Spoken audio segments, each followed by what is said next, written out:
دوستو chief justice Imran Khan کی رہائی کے حوالے سے بڑا اعلان، پورا بیان سننے کے بعد آپ بھی چیف جسٹس آف پاکستان زندہ باد کہنے پر مجبور ہو جائیں گے۔ مولانا طارق جمیل کے لیے بھی انتظار کی گھڑیاں ختم ہو گئی، وہ لمحہ جسے دیکھنے کے لیے آنکھیں ترس گئی تھی۔ عمران خان کی رہائی کی خبر آتے ہی مولانا طارق جمیل کے ساتھ ساتھ ہر مسلمان سجدے میں گر پڑا۔ قسم اٹھا کر عمران خان کی ایمانداری کے بارے میں کیا کہا۔ عمران خان کی رہائی کی خبر آتے ہی مولانا طارق جمیل یہ پہلا حکمران ہے جس نے مدینے کی فلاحی ریاست کا تصور پیش کیا، تو میں ان کو سلام پیش کرتا ہوں۔ تو اب کرے گا تو اللہ، چونکہ مولانا روم نے ایک حکایت لکھی ہے کہ بادشاہ شکار کو نکلا، راستہ بھٹکا تو باغ میں پہنچا، پیاس لگی تھی تو مالی سے کہا انار کا باغ تھا، بھائی جوس پلا دے۔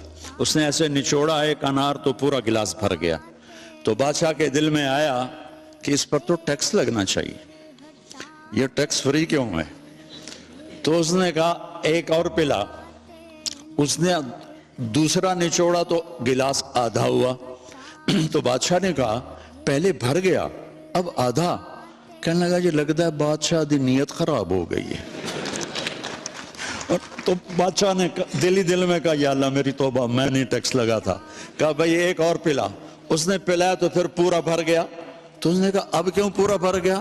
کہا جی لگتا ہے نیت ٹھیک ہو گئی ہوگی۔ عمران خان کا استقبال کرنے جیل پہنچ گئے۔ مولانا طارق جمیل کا عمران خان کی رہائی کے حوالے سے مکمل ویڈیو بیان آپ کے ساتھ شیئر کرنے سے پہلے یہ بھی بتا دیں کہ دوستو مولانا طارق جمیل کی عمران خان کے حوالے سے پیشگوئی سچ ثابت ہو گئی ہے۔ مولانا طارق جمیل نے پچھلے ہفتے ہی اپنے ایک ویڈیو پیغام میں پاکستانی عوام کو بتا دیا تھا کہ عمران خان کو معمولی اور گھٹیا کیس سے فوراً باعزت بری کیا جائے۔ شام ہوتے ہی عمران خان کی رہائی کے حوالے سے از خود نوٹس لیتے ہوئے امپورٹڈ ریمارکس دیتے ہوئے کہا کہ جسٹس اطہر مناللہ صاحب، مسٹر جسٹس منصور علی شاہ صاحب نے جیسے کہ آپ نے سب نے دیکھا اور سنا، تقریباً 4 گھنٹے کی سماعت کے بعد عمران خان نیازی صاحب کی اور شاہ محمود قریشی صاحب کی آج ضمانت۔ عمران خان کی تمام مقدمات میں ضمانت منظور کر لی گئی ہے، دیگر مقدمات میں بھی ریلیف ملا ہے، منظور کی ہے۔